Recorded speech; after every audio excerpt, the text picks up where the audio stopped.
ಚಳ್ಳಕೆರೆ ನಗರದ ಸೋಮಗುದ್ದು ರಸ್ತೆಯಲ್ಲಿರುವ ಶ್ರೀ ಮುರಡಿ ಆಂಜನೇಯ ಸ್ವಾಮಿ ದೇವಸ್ಥಾನದ ಐತಿಹಾಸಿಕ ಮಹತ್ವ ಹಾಗೂ ಹಿನ್ನೆಲೆಯನ್ನು ಸ್ಥಳೀಯ ಹಿರಿಯರಾದ ಕಸ್ತೂರಿ ರಾಜು ಅವರು ಜನಧ್ವನಿ ನ್ಯೂಸ್ ಜೊತೆ ಹಂಚಿಕೊಂಡಿದ್ದಾರೆ.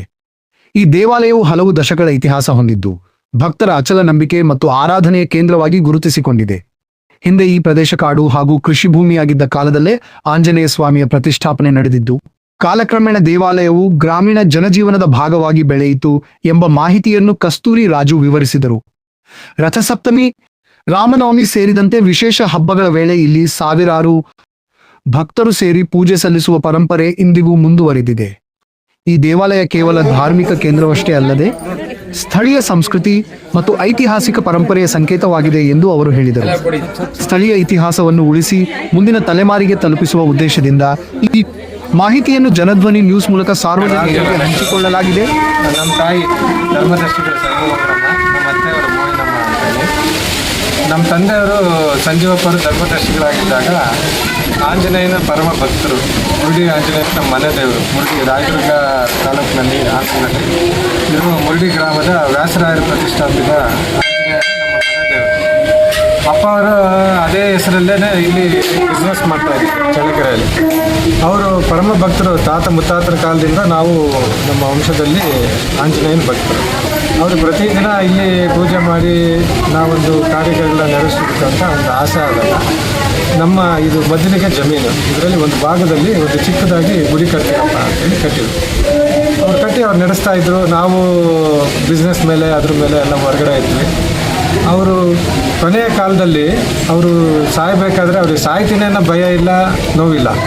ನಾನು ಕಟ್ಟಿರೋ ಈ ದೇವಸ್ಥಾನದ ಮುಂದೆ ಯಾರು ನಡೆಸ್ಕೊಂಡು ಹೋಗ್ತಾರೆ ಅನ್ನೋದು ಅವ್ರಿಗೆ ಬಹಳವಾಗಿ ಕಾಡ್ತಾ ಇತ್ತು. ಅವ್ರ ಆಸ್ತಿ ಬಗ್ಗೆ ಇದ್ರಲ್ಲ, ದೇವಸ್ಥಾನ ಉಳಿಸೋ ಬಗ್ಗೆ ನಾನು ಕೊನೆ ಕಾಲದಲ್ಲಿ ಅವ್ರ ಹತ್ರ ಸ್ವಲ್ಪ ಹತ್ತಿರದಲ್ಲಿ ಇರ್ತಿದ್ನಲ್ಲ, ಕೊನೆಯ ಮಾತು ಅವ್ರು ಹೇಳಿದ್ದು ಒಂದೇ ಮಾತು, ನನಗೆ ಏನೂ ಇಲ್ಲಪ್ಪ, ನೀನೇ ನಡೆಸಬೇಕು ದೇವರು ಹೇಳಿ ಕೈಯಲ್ಲಿ ಭಾಷೆ ತೊಗೊಂಡು. ಆಯ್ತು ಹೇಳಪ್ಪ ಅಂತೇಳಿ ನಾನು ನನ್ನ ವ್ಯವಹಾರದ ಪ್ರಯುಕ್ತ ನಾನು ಇಲ್ಲೇನು ಭಾಗವಹಿಸ್ತಿರ್ಲಿಲ್ಲ, ನನಗೇನು ಗಮನ ಇರಲಿಲ್ಲ. ಆಗ ಇಲ್ಲಿ ದೇವಸ್ಥಾನಕ್ಕೆ ಬಂದು ಏನಾದರೂ ಮುಟ್ಲಿಕ್ಕೆ ಹೋದರೆ ಪ್ರತಿಯೊಬ್ಬರು ನನಗೆ ಇದು ಮಾಡಬಾರ್ದು ಅದು ಮಾಡಬಾರ್ದು ಅಂತ ಒಂದು ಕಾಳಜಿ ಮಾಡೋರು ಅಥವಾ ಬೇರೆ ಯಾರು ಇದರಲ್ಲಿ ಹೇಳೋರು. ನನಗೆ ಭಯ ಆಗೋದು, ನಮಗೇನು ಗೊತ್ತಿಲ್ಲ ಅದ್ರ ಬಗ್ಗೆ ಏನು ಮಾಡಬೇಕು ಮಾಡಬಾರ್ದು. ಆವಾಗ ನಾನು 10 ಜನದ ಹತ್ರ 10 ಒಪಿನಿಯನ್ಸ್ ಬರೋಕ್ಕೆ ಸ್ಟಾರ್ಟ್ ಆಯಿತು. ಅವಾಗ ನಾನೇನು ಮಾಡಿದೆ, ಇದು ಈಗ ಆಗೋದಿಲ್ಲ ಅಂತ ಹೇಳ್ಬಿಟ್ಟು ಹನುಮಂತನ ಬಗ್ಗೆ, ನಾವು ಮನೆ ದೇವರಾದ್ರೂ 100 ವರ್ಷ ನಾವು ಭಕ್ತರಾಗಿದ್ರೂ ಹನುಮಂತನ ಬಗ್ಗೆ ಬಹಳ ಚಿಕ್ಕದಾಗಿ ನಮಗೆ ತಿಳುವಳಿಕೆ ಆಯಿತು. ಏನು, ರಾಮ ಭಕ್ತ, ಸೀತಮ್ಮನ ಹುಡುಕಿದ್ರು, ಯುದ್ಧ ಮಾಡಿದರು, ರಾಮಾಯಣದಲ್ಲಿ ಬರೋ ಪಾತ್ರದ ಬಗ್ಗೆ ಗೊತ್ತಿತ್ತು. ಆಗ ನಾವು ಈ ದೇವಸ್ಥಾನದಲ್ಲಿ ಏನೇನು ಮಾಡ್ಬೋದು, ಆಂಜನೇಯನ ಬಗ್ಗೆ ತಿಳ್ಕೊಬೇಕಂತ ಹಲವಾರು ಪುಸ್ತಕಗಳನ್ನ ತರಿಸ್ಬಿಟ್ಟು ಹಲವಾರು ಗುರುಗಳನ್ನ ಭೇಟಿ ಮಾಡಿದೆ. ಈ ಥರ ಮಾಡ್ತಿರ್ಬೇಕಾದ್ರೆ ಡಾಕ್ಟರ್ ಅನ್ನದಾನ ಶಾಸ್ತ್ರಿ ಅಂತ, ಚಿದಂಬರ ಶಾಸ್ತ್ರಿ ಅಂತ ಚೀರಾಲದಲ್ಲಿ ಇರ್ತಾರೆ. ಅವರು ಹನುಮದ್ ಉಪಾಸಕರು. ಅವರೇ ಅಯೋಧ್ಯೆಯಲ್ಲಿ ಶ್ರೀರಾಮನ ವಿಗ್ರಹದ ಕೆಳಗಡೆ ಯಂತ್ರ ಕೊಟ್ಟಿರೋದು, ಅವರ ಹತ್ರನೇ ಇಟ್ಟಿರೋದು. ಅವರು ಹನುಮದ್ ಮಹಾ ಉಪಾಸಕರು. ನನಗೆ ಅದು ನನ್ನ ಅದೃಷ್ಟನೇನೋ ಆ ಟೈಮಲ್ಲಿ ಅವ್ರ ಪರಿಚಯ ಆಗಿ ಅವ್ರ ಮನೆಗೆ ಹೋಗಿ ನಾವು ದಂಪತಿಗಳ ಕೂತಾಗ ಅವ್ರ ಕೆಲವೊಂದು ವಿಷಯಗಳು, ಹನುಮಂತ ಭಕ್ತ ನೀನು ಕೆಲವೊಂದು ವಿಷಯನ ನೀನು ತಿಳ್ಕೊಳ್ಳೋದಾಗುತ್ತಪ್ಪ ಅಂತ ಅವರು ಒಂದಷ್ಟು ತೆಲುಗುನಲ್ಲಿ ಬುಕ್ಸ್ ಬರೆದಿದ್ರು. ಅದನ್ನು ಕೊಟ್ಟಾಗ ನಾನು ಅದನ್ನು ತೆಲುಗು ಅಷ್ಟಾಗಿ ಬರೆದಿದ್ರು, ಕಲಿತ್ಕೊಂಡು ನವರೂಪ ಆಂಜನೇಯನ ಬಗ್ಗೆ ತಿಳಿಸಿದ್ರು. ನನಗೆ ಮೈಯೆಲ್ಲ ರೋಮಾಂಚನ ಆಯಿತು. ನಾವಿಷ್ಟು ಹನುಮಾನ್ ಭಕ್ತರಾದ್ರೂ ನವರೂಪ ಹನುಮಾನ್ ಅಂತ ಇದು ಕೇಳೇ ಇಲ್ವಲ್ಲ ಏನು ಅಂತಂದಾಗ ಅವ್ರು ಬುಕ್ ಕೊಟ್ಟಿದ್ದನ್ನು ಸ್ಟಡಿ ಮಾಡಿ ಅದು ಓದ್ತಾ ಆಮೇಲೆ ಹಲವಾರು ಗ್ರಂಥಗಳು ಓದ್ತಾ ಇರಬೇಕಾದ್ರೆ ಎಷ್ಟೊಂದು ತಿಳ್ಕೊಳ್ಳೋದಿದೆ ಆಂಜನೇಯನ ಬಗ್ಗೆ. ನಾವು ಬರೀ ಆಂಜನೇಯ ಕೈ ಮುಗಿತೀವಿ, ರಾಮ ಭಕ್ತ ಅಂತೀವಿ, ಹೋಗ್ತೀವಲ್ಲ. ಇದ್ರ ಬಗ್ಗೆ ನಮ್ಮ ದೇವಸ್ಥಾನದಲ್ಲಿ ವಿಶೇಷವಾಗಿ ಪ್ರತಿಯೊಬ್ಬರಿಗೂ ಸರಳವಾಗಿ ಅರ್ಥ ಆಗಂಗೆ ಮಾಡಬೇಕು ಅನ್ನೋದು ಒಂದು ಉದ್ದೇಶ ಬಂತು. ಆ ಸಮಯದಲ್ಲೇ ನಾನು ಇದ್ರ ಬಗ್ಗೆ ಕನ್ನಡದಲ್ಲಿ ಸಮಗ್ರವಾಗಿ ಒಂದು ಪುಸ್ತಕ ಇಲ್ಲ ಅಂತ ಹೇಳಿ ಈ ಪುಸ್ತಕನ 4 ವರ್ಷದಿಂದ ಬರೆದು ಮುಗಿಸಿದ್ದೇನೆ. ಈಗ ಮುಂದಿನ ತಿಂಗಳು ಪ್ರಿಂಟಿಗೆ ಹೋಗುತ್ತೆ. ಹನುಮಂತ, ಶ್ರೀರಾಮದೂತ, ಶ್ರೀರಾಮಪ್ರಿಯ, ರಾಮ ಆತ್ಮ, ಆಂಜನೇಯನ ಬಗ್ಗೆ ಸಮಗ್ರವಾಗಿ ಏನಿದೆ ಅನ್ನೋದು ಈ ಪುಸ್ತಕದಲ್ಲಿ ನನ್ನ ತಿಳುವಳಿಕೆ ಶ್ರಮ ಪಟ್ಟು ಎಷ್ಟು ಸಾಧ್ಯವೋ ಅಷ್ಟು ಇದರಲ್ಲಿ ಆಮೇಲೆ ಇವತ್ತು ಏನು ಏನು ಸೂರ್ಯನಾರಾಯಣ ದೇವಸ್ಥಾನ ಉದ್ಘಾಟನೆ ಮಾಡಿದ್ರೆ ನಮ್ಮ ಜಿಲ್ಲೆ ಇಲ್ಲಿದೆ ಇದೇ ಫಸ್ಟ್. ಈ ಜಿಲ್ಲೆಯಲ್ಲಿ, ಚಿತ್ರದುರ್ಗ ಜಿಲ್ಲೆಯಲ್ಲಿ ಶ್ರೀ ಸೂರ್ಯನಾರಾಯಣ ದೇವರು ಎಲ್ಲೂ ಇಲ್ಲ. ಅದು ಇವತ್ತು ಅದೇ ರಥಸಪ್ತಮಿ ದಿನವೇ. ಅದರಲ್ಲಿ ಇವತ್ತು ರಥಸಪ್ತಮಿ ಭಾನುವಾರ, ಅವರ ವಾರನೇ ವಿಶೇಷವಾದ ಅಂಥ ದಿನ. ನನ್ನ ಅದೃಷ್ಟನೇನೋ ಅದೆಲ್ಲ ಕೂಡಿ ಬಂದು ಇವತ್ತೇ ಅದು ಇದಾಗಿ ಪ್ರತಿಷ್ಠಾಪನೆ ಆಗಿದೆ. ಪ್ರತಿಯೊಬ್ಬರು ಭಕ್ತರು ಅದನ್ನು ಸದುಪಯೋಗ ಮಾಡ್ಕೋಬೇಕು, ಆಶೀರ್ವಾದ ತಗೋಬೇಕು. ಆ್ಯಂಡ್ ಇದನ್ನು ಇನ್ನು ಮುಂದೆ ಯಶಸ್ವಿಯಾಗಿ ಚೆನ್ನಾಗಿ ನಡೆಸಲಿಕ್ಕೆ ಸಹಕಾರ, ಭಕ್ತಿ, ಅವರ ಸೇವೆ ಎಲ್ಲ ಮುಖ್ಯ ಆಗುತ್ತೆ. ಯಾಕೆ ಸೂರ್ಯದೇವರು ಆಂಜನೇಯನ ದೇವಸ್ಥಾನದಲ್ಲಿ? ಆಂಜನೇಯನ ಗುರುಗಳು ಸೂರ್ಯದೇವ. ಆಮೇಲೆ ಆಧ್ಯಾತ್ಮಿಕವಾಗಿ ಅವರಿಗೆ ವಿಶೇಷವಾಗಿ ಅವರಿಗೆ ಕಲಿಕೆ ಮಾಡಿಸಿದಾಗ 5 ವ್ಯಾಕರಣಗಳು ಹೇಳ್ಕೊಡ್ತಾರೆ. ಇನ್ನು ನವ ವ್ಯಾಕರಣ ಕಲಿಸ್ಬೇಕಾದ್ರೆ ಇನ್ನು 4 ಮದುವೆ ಆಗಿರಬೇಕು, ವಿವಾಹ ಆಗಿದ್ದರೆ ಮಾತ್ರ ಕಲಿಸ್ಲಿಕ್ಕಾಗೋದು ಅಂತ.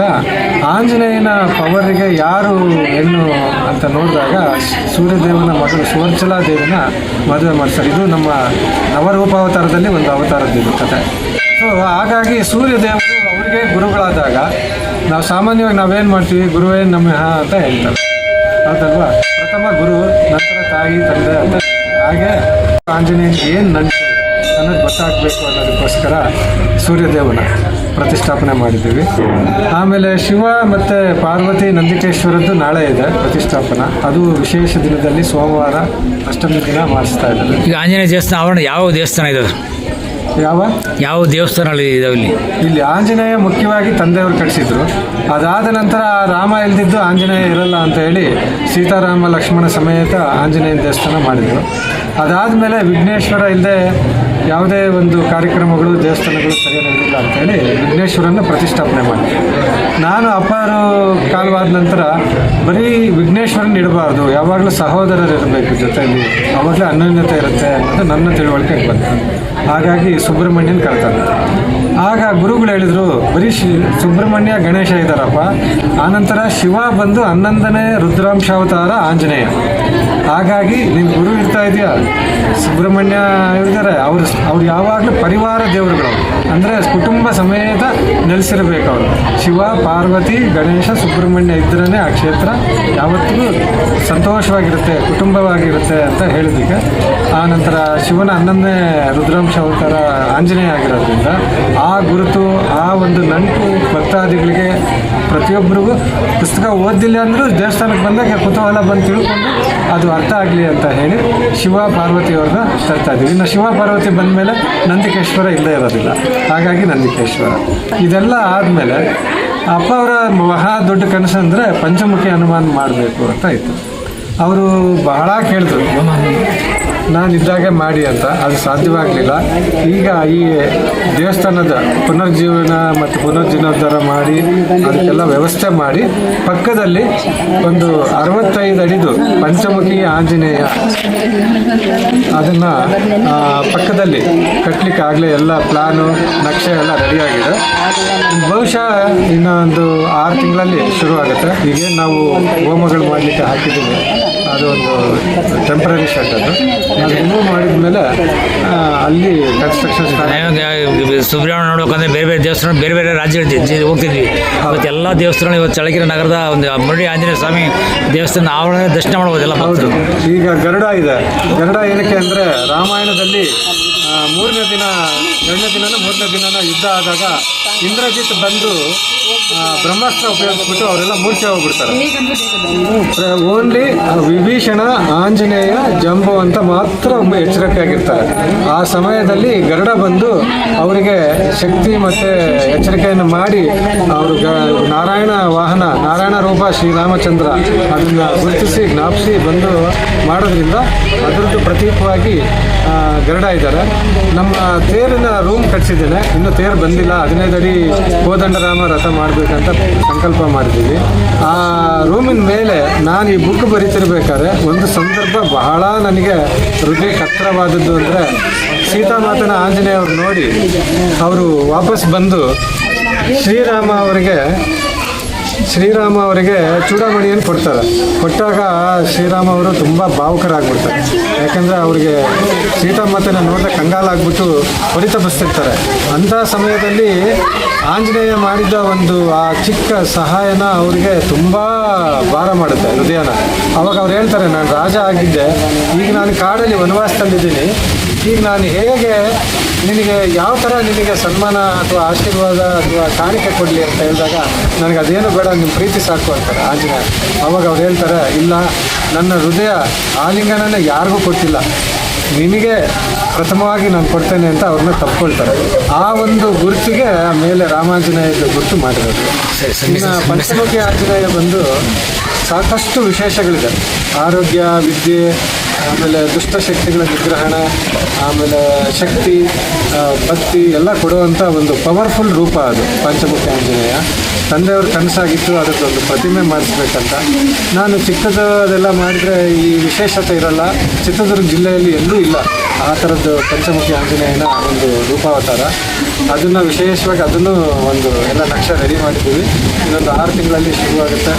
ಎಲ್ಲ ಸಕಲ ಭಕ್ತಾದಿಗಳು, ಆಸಕ್ತರು ಅವರ ಕೈಲಾದಷ್ಟು ಜಲ್ಲಿ, ಕಲ್ಲು, ಮರಳು, ಧನ ಸಹಾಯ, ಯಾವುದೇ ರೂಪದಲ್ಲಿ ಸಹಾಯ ಮಾಡಿದ್ರು ಅದನ್ನು ದೇವಸ್ಥಾನದಲ್ಲಿ ಕಾರ್ಯಕರ್ತರಲ್ಲಿ ವಿಚಾರಿಸ್ಬಿಟ್ಟು ಅವರು ಯಾವುದೇ ಥರವಾಗಿ ಮಾಡಬಹುದು. ಅವರ ನಂಬಿಕೆ ಪ್ರಕಾರ, ಅವರ ಆಸಕ್ತಿ ಪ್ರಕಾರ ನಾವು ಅದನ್ನು ಸದುಪಯೋಗಪಡಿಸಿ ಅದನ್ನು ಒಳ್ಳೆ ರೀತಿಯಲ್ಲಿ ಈ ಒಂದು ದೇವಸ್ಥಾನನ ಅಭಿವೃದ್ಧಿಗೊಳಿಸಿ